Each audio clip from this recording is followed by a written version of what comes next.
Ada seorang tokoh yang dia bukan tokoh utama dalam peristiwa Natal. Kalau dengar peristiwa Natal, mungkin yang kita pikir tokoh utamanya adalah Yesus. Dia bukan tokoh utama dalam peristiwa Natal, tapi dia punya peran yang penting. Dari bacaan kita tadi, Matius 1 ayat 18 sampai 25. Ada seorang tokoh di situ, dia tidak terlalu penting. Dia bukan tokoh utama, tapi dia sangat penting. Dia adalah Yusuf. Dia bekerja sebagai tukang kayu. Dia bertunangan dengan Maria dan tentu hal itu membuatnya bahagia. Bertunangan itu dalam tradisi Yahudi. Jadi Yusuf ini taat kepada tradisi Yahudi. Tradisi Yahudi saat itu adalah ketika orang akan menikah, mereka harus bertunangan dulu untuk persiapan untuk pernikahan, menuju pernikahan. Yusuf ini taat kepada tradisi Yahudi. Karena itu dia bertunangan dulu dengan Maria untuk persiapan menuju pernikahan. Namun kebahagiaan itu rasanya runtuh ketika Yusuf tahu bahwa ternyata Maria mengandung. Kalau kita berada di posisinya Yusuf, kira-kira bagaimana perasaan kita? Dia bertunangan dengan seorang perempuan, mereka belum hidup sebagai suami istri, tapi ternyata perempuan ini mengandung. Kalau kita berada di posisinya Yusuf, takut.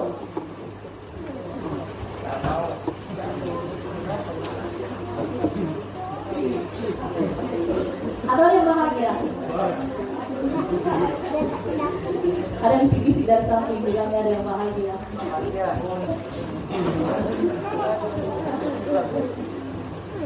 Kita takut.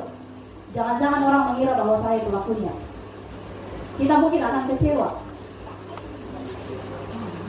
Dan lebih besar kita lebih dominan mungkin kita akan kecewa. Meskipun Yusuf begitu cintanya kepada Maria, tapi dia sulit untuk mempercayai ceritanya Maria. Mengapa sulit? Karena tidak bisa diterima dengan akal pikiran kita manusia. Bagaimana mungkin kalau secara biologis, secara ilmu pengetahuan itu bisa terjadi ketika ada hubungan dengan suami istri. Tapi ini tidak ada. Lalu bagaimana? Ini yang kemudian sulit untuk kita terima dengan logika sehat kita manusia. Lalu apa yang Yusuf lakukan? Tindakan pertama yang dia lakukan adalah ayat 19. Dia mau menceraikan Maria diam-diam. Dia tidak mau mencemarkan nama Maria di depan umum. Karena itu dia mau diam-diam untuk memutuskan pertunangan mereka. Itu tindakan Yusuf yang pertama. Yusuf seorang yang tulus hati, dia tidak mau mencemarkan nama orang lain, dia tidak mau mencemarkan nama Maria tunangannya. Karena itu dia mempertimbangkan matang-matang apa yang terjadi bagi Maria. Lalu dia ambil keputusan, dia akan memutuskan itu dengan diam-diam. Dia punya belas kasihan yang besar untuk Maria. Saudara-saudara, seharusnya kita juga seperti ini. Menahan diri untuk mencemarkan nama orang lain. Baik itu persoalan dalam rumah tangga masing-masing, baik itu persoalan dalam jemaat, baik itu persoalan apapun. Tetapi kebanyakan yang terjadi sekarang di dunia zaman now ini, di generasi milenial ini, apa yang terjadi? Kalau ada masalah, orang biasanya curhat kemana? Kemana? Kamu pegang itu di Facebook, di media sosial. Tidak bisa dipungkiri. banyak sekali yang terjadi seperti sekarang itu. Apakah ini menyelesaikan masalah? Tidak. Malah menambah masalah. Ini tantangan bagi kita generasi sekarang. Kalau dulu TFHP, zaman orang-orang masih berkabar-kabaran dengan surat. Yang masih mengalaminya itu dulu mungkin akan merindukan masa-masa itu menggunakan surat. Sekarang tantangan kita di zaman sekarang ini luar biasa sekali tantangan kita. Dengan adanya media-media sosial, kita cenderung lebih mengutamakan itu dibanding Tuhan. Orang-orang sudah berdoa di Facebook. Bapak Ibu saudara lihat, orang-orang sudah mulai berdoa di Facebook. Saya biasa lihat, loh, orang berdoa ke Facebook atau berdoanya ke Tuhan. Tuhan katakan, kalau kau berdoa, masuk ke kamarmu, tutup pintumu, lalu berdoa di tempat yang tersembunyi. Dan Tuhan yang di tempat tersembunyi juga akan membalaskannya kepadamu. Gaya berdoa kita sekarang rasanya sudah seperti orang Farisi. Bapak Ibu saudara-saudara tahu orang Farisi, mereka orang-orang yang selalu mencari nama. Kalau mereka berdoa di tengah-tengah jalan, supaya orang lihat mereka dan mengatakan, oh tidak, orang Farisi. Mereka berdoa. Kurang lebih generasi sekarang seperti itu. Hampir sama dengan orang Farisi. Mau dilihat orang supaya, oh masa mayang tidak. Mau dilihat orang supaya, oh dia berdoa. Itu tantangan kita sekarang. Kita belajar teladan Yusuf hari ini. Dia tidak mengubah itu bersama kemarin. Dia mau menutupi itu. Dia serahkan itu kepada Tuhan. Segenap permasalahannya. Dalam kekalutan Yusuf, rencana untuk memutuskan pertunangan dengan Maria secara diam-diam. Malaikat Tuhan datang kepadanya dalam mimpi. Ia berkata, ayat 20, Yusuf anak Daud, janganlah engkau takut mengambil Maria sebagai istrimu, sebab anak yang di dalam kandungannya adalah dari Roh Kudus. Ini yang kemudian kita ucapkan dalam pengakuan iman rasuli yang berbunyi, ada yang masih ingat, sering kita ucapkan ini. Dia dikandung dari pada Roh Kudus, lahir dari anak darah Maria.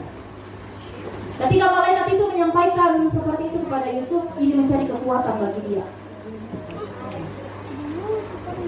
Rencana yang pertama itu untuk memutuskan pertunangan itu gagal total. Karena malaikat katakan, jangan takut mengambil dia menjadi istrimu, dia mengandung daripada Roh Kudus. Respon Yusuf berbeda dari sebelumnya.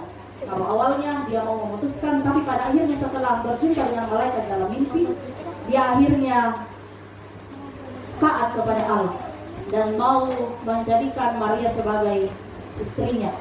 Kalau kita pikir bagaimana mungkin, tapi mungkin bagi Allah. Apa yang tidak mungkin bagi manusia itu sangat mungkin bagi Allah. Apa yang mustahil bagi kita, kalau Tuhan mau berkehendak, itu pasti terjadi. Tidak bisa dijangkau oleh akal pikiran kita manusia. Kalau manusia bisa menjangkau akal pikiran Tuhan, kira-kira dia masih Tuhan atau bukan?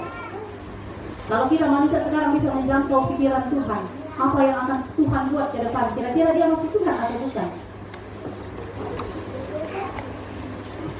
Kalau Bapak Ibu saudara-saudara bisa menjangkau pikiran Tuhan, kira-kira dia masih Tuhan atau bukan?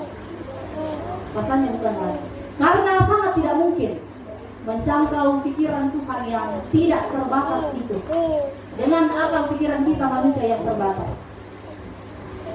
Jadi kalau mau mengatakan kenapa bisa begini, mereka tidak hidup sebagai suami istri lalu dia mengandung, mengapa begini, tidak bisa dijelaskan dengan akal pikiran kita manusia. Karena yang saya katakan tadi, kalau bisa menjelaskan Tuhan dengan pikiran kita yang terbatas, dia bukan Tuhan lagi. Sangat tidak mungkin menjangkau pikiran Tuhan yang tidak terbatas itu dengan pikiran kita manusia yang sangat terbatas. Bapak Ibu Saudara-saudara, pertanyaan pentingnya dari Matius 1 ayat 18 sampai 25 ini adalah, mengapa harus Yusuf? Dia, latar belakangnya dia adalah seorang tukang kayu. Kalau lihat pekerjaan tukang, mereka adalah orang-orang yang sederhana. Pertanyaan pentingnya, mengapa harus Yusuf? Mengapa bukan orang lain yang punya jabatan mungkin, yang punya pekerjaan yang lebih menjamin mungkin, yang punya harta yang banyak mungkin? Kenapa harus pakai seorang tukang kayu?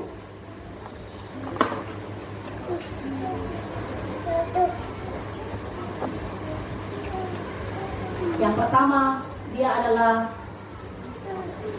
ayat 20 ada dikatakan, Yusuf anak Daud. Dia adalah keturunan Daud.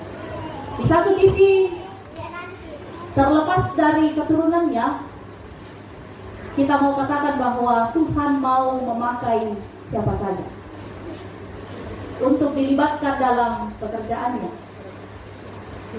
Tuhan punya otoritas untuk memakai siapa saja. Seorang tukang kayu, seorang yang sederhana, seorang yang tidak punya jabatan apa-apa, dia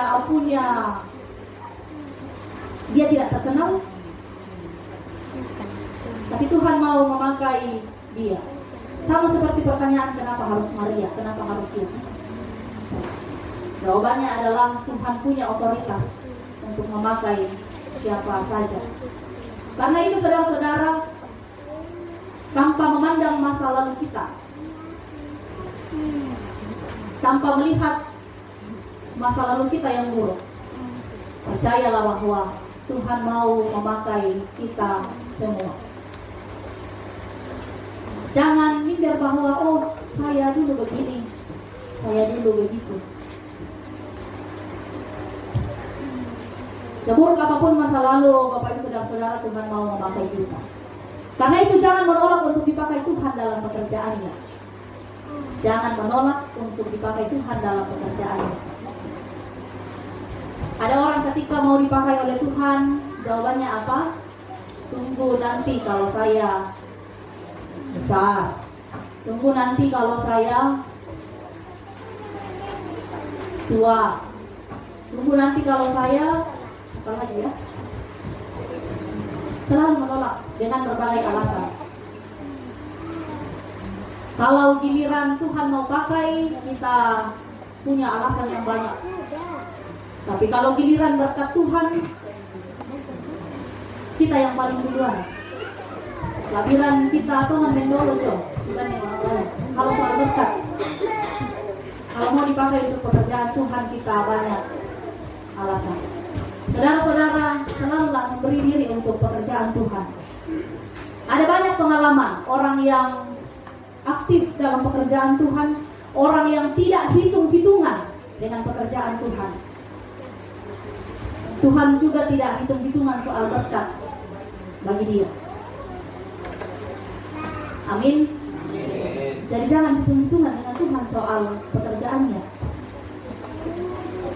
Percayalah, Bapak Ibu, berkat Tuhan itu akan datang dengan sendirinya ketika kita memberi diri untuk pelayanan Tuhan.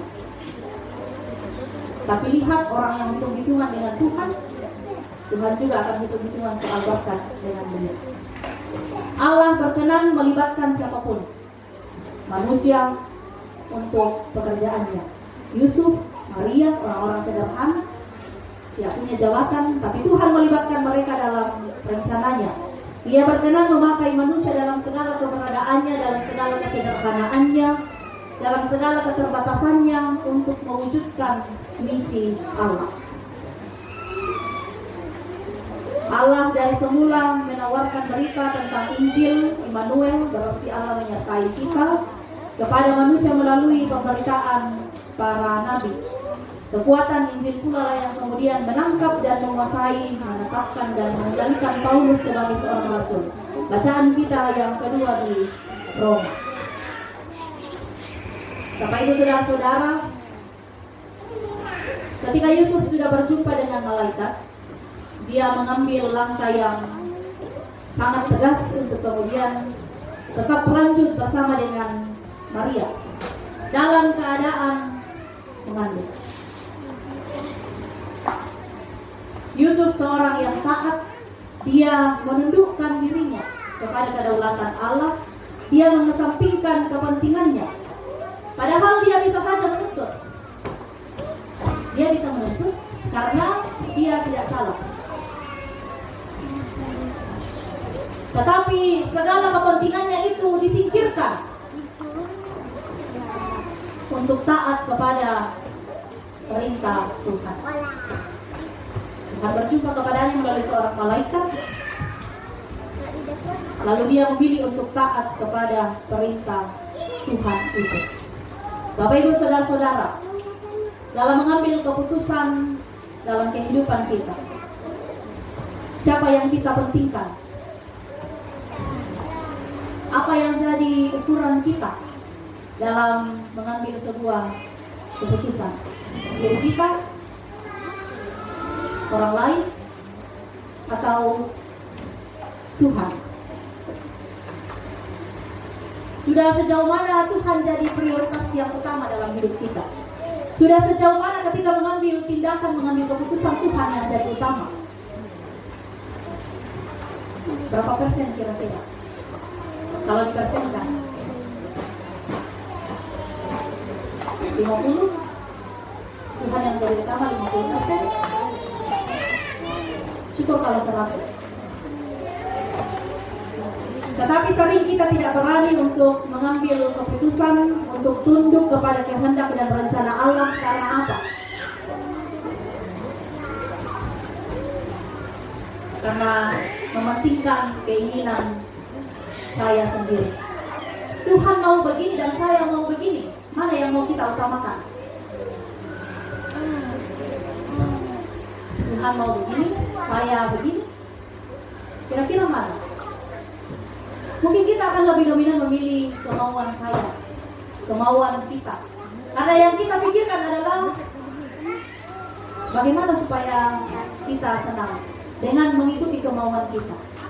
Hari ini Yusuf mengingatkan kepada kita, dia menyingkirkan kemauannya untuk taat kepada perintah Tuhan. Mengapa kita susah untuk mementingkan kepentingan Tuhan? Karena ada banyak hal yang harus dikorbankan. Keinginan kita, kekayaan kita mungkin, dan lain sebagainya. Ada banyak sekali hal yang harus dikorbankan. Tetapi dengan menyadari bahwa Allah melibatkan kita dalam rencananya, itu sungguh hal yang mulia bagi kita.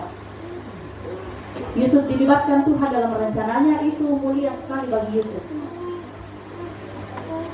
Menyingkirkan kepentingannya untuk kemuliaan Tuhan. Natal tinggal beberapa hari lagi. Sekarang tanggal 22. 23, 24, besoknya Natal. Tinggal beberapa hari lagi. Tema kita hari ini, menerima Dia dengan hati yang tulus. Menerima Dia dengan hati yang tulus. Bapak Ibu Saudara-saudara, sudah tuluskah menyambut kehadiran Tuhan? Ini pertanyaan penting ya. Sudah tuluskah menyambut kehadiran Tuhan? Atau masih banyak hal yang penting lainnya? Kita sibuk dengan hal-hal yang lain. Mama-mama bikin kue misalnya. Dari nasa mau depami. Adik-adik sekolah minggu tadi ditanya, nasa kami sibuk bantu bikin bantu mama bikin kue di rumah. Artinya binasa meripana cuma mama coba. Tidakkah hal itu yang menjadi prioritas kita dibanding menyiapkan hati kita yang tulus untuk menyambut kehadirannya? Atau kita sibuk dengan dekorasi di rumah kita masing-masing? Kita sibuk dengan nama bayu apa mau kemana kan dia tanggal 25 nama bayu apa mau tuh dia nama kan mana kalau bersama Tuhan tanggal 23 nama bayu apa mau atau kita sibuk dengan hal itu? Tidak apa-apa, sibuk bikin kue, sibuk pikirkan bajunya, sibuk pikirkan dekorasi kita di rumah masing-masing, tapi jangan lupa siapkan hati yang tulus juga untuk menyambut kehadiran Tuhan. Tidak mau mengatakan bahwa bikin kue kalau Natal salah, siapkan baju baru kalau Natal salah, tidak. Tapi yang salah ketika hal itu semua membuat kita lupa siapkan hati yang tulus. Kalau kue kita lebih dominan dibanding hati kita yang tulus, kalau baju kita lebih dominan dibanding hati kita yang tulus. Hati yang tulus itu bagaimana Bapak Ibu Saudara-saudara? Siap buka hati untuk kehadiran Tuhan, siap berubah untuk hidup yang lebih baik.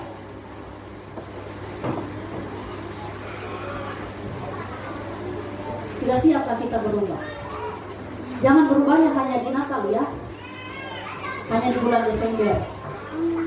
Tapi ini akan berlangsung ke depan, secara terus-menerus. Hati kita disiapkan untuk menyambut kehadiran Tuhan. Apa gunanya pakai baju yang cantik, rumah cantik, kue cantik-cantik juga dan enak, kalau hati tidak siap, kalau hati tidak tulus. Menerima dia dengan hati yang tulus. Tema perenungan kita sepanjang minggu ini. Tetaplah renungan itu bahwa tidak ada hal lain yang lebih dominan yang saya utamakan dibanding hati saya menerima kehadiran Tuhan. Hati saya untuk mau berubah. Kalau masih ada hal lain yang lebih diutamakan dari itu, Bapak Ibu Saudara-saudara, singkirkanlah itu. Siapkanlah hati kita untuk menyambut kehadiran Tuhan, hati yang tulus, membuka hati, mau berubah untuk menerima kehadiran Tuhan. Selamat menanti kehadirannya. Tuhan memberkati kita semua. Amin.